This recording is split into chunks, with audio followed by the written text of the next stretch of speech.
திருமாவர்களை முதல்வர் ஆக்கணும்னு முன்மொழிகின்ற ஒரு கருத்து வருது இல்ல, அது எடப்பாடி மறுக்கிறாருங்கிற இன்னொரு கேள்வி வருது இல்ல.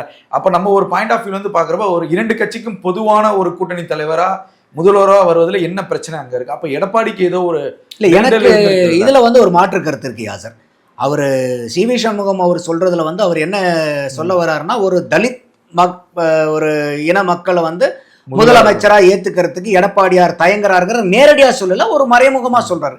என்னுடைய பார்வை கொஞ்சம் மாறுபட்டது. ஏன்னா இன்னைக்கு வந்து ஒரு அரசியல் எதிர்காலமே சூன்யமாக கூடிய அளவுக்கு காம்ப்ரமைஸ் பண்ணி திமுக கூட போய் கை சேரும் போது அதை இன்னொருத்தர் 2 எம்எல்ஏ இருக்கக்கூடிய கட்சியை ஏன் முதலமைச்சர் ஆகணும், 47 எம்எல்ஏ இருக்கக்கூடிய, ஏன்னா நம்மளுடைய எதிர்காலத்தை பணயம் வச்சு இந்த முடிவை எடுக்கிறோம், இவ்வளவு லெவலுக்கு இறங்கி போய் காம்ப்ரமைஸ் பண்றோம். அப்ப 2 கட்சிக்கு வந்து ஒரு சீஃப் மினிஸ்டர்ஷிப் கொடுக்கறதுக்கு அதை நம்மளே எடுத்துக்கலாமேங்கிறது வேணா எடப்பாடி அவர்களுடைய வாதமா இருந்துக்கலாமே ஒழிய, அண்ணன் தொல் திருமாவளவன் அவர்கள் வந்து இவர் பட்டியலின சமூகத்தை சார்ந்தவர், அதனால இவரை பதவி ஏற்க கூடாதுங்கிற அளவுக்கெல்லாம் அது வந்து கொஞ்சம் அதீதமான கற்பனையா தான்